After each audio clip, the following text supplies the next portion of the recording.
What's up with it, Raider Nation? It's your boy, Raider Honcho, and I'm back with a brand new video for you.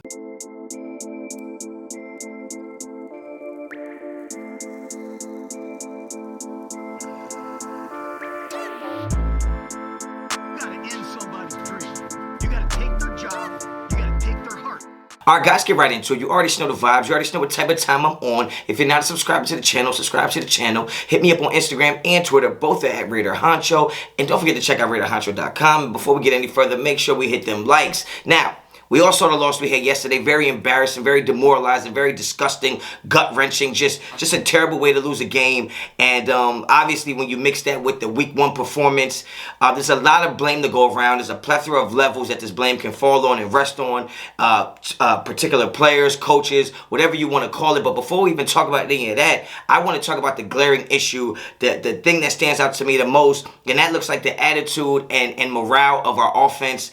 And it's just not looking good. It has not been a smooth transition from what we had last year to what we have now. And the worst part about it, the most troubling part about that is that you add Davante Adams. You're adding Davante Adams to an offense that was already a top 5 offense last year, and it just seems like we can't get things going. We cannot sustain drives. We are still struggling to a certain extent in the red zone. And I don't know if you want to put that on Derek Carr, if you want to put that on play calling, but at the end of the day, somebody who's supposed to be regarded in high or stood in high regards or looked at in high regards like Josh McDaniels as an offensive guru, quarterback guru, and all these gurus and all these terms we use to try to make it seem like somebody is a lot smarter than the average person or average individual, well, then you expect a lot more, right? So much is given, much is tested. And we have been giving a really good offense. We have been given really good weapons. And at the end of the day, has anybody been really impressed with this offense? Has anybody been really impressed with the way we're moving the ball? And has anybody been really impressed with the play calling? I don't even like the formations.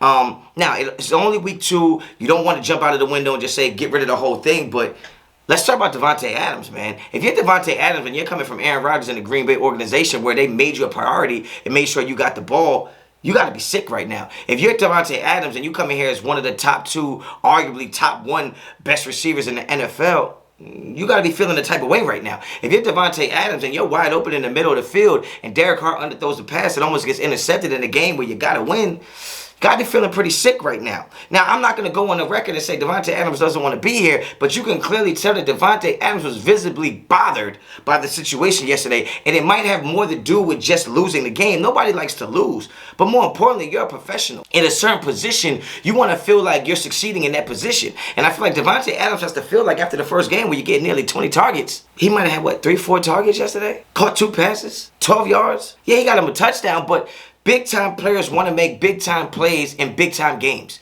And Derek Carr did not give Davante Adams a chance to do that. And on top of that, Josh McDaniels didn't call Davante Adams' number enough for him to be able to do that as well. Now, I put a lot of blame on Josh McDaniels. I also put a lot of blame on Derek Carr because Derek Carr has been in situations where game has been on the line and he's made the plays. So if Josh McDaniels is getting us into play calls that Derek Carr does not agree with, Derek Carr should be changing those play calls. Derek Carr should be putting more of his fingerprints on the game than Josh McDaniels. I really don't give a damn what Josh McDaniels wants to do. It's all about what needs to be done. And I feel like Derek Carr is not doing it, and that is going to be a problem for Davante Adams. Because Davante Adams was coming from a system where Aaron Rodgers was calling the shots. Aaron Rodgers was running that team. And he's used to a quarterback taking charge and giving him the ball where he needs the ball. And I don't think Derek Carr is doing it at this point. It's only 2 games in, so I just think that relationship between Derek Carr and Davante Adams better be a good one. That relationship better be a strong one, because if it's not a strong relationship off the field, that shit is not going to work on the field with the way things are going right now, because this offense kind of looks pathetic when you think of in terms of who we have on the field. Darren Waller, Hunter Renfrow, Josh Jacobs, Davante Adams, Mac Hollins. When you think about the weapons they have, we got to be getting a lot more. I mean, 20 points in the first half was cool, but it should have been more than that. And to only get 3 in the second half is just disgusting. It's not acceptable.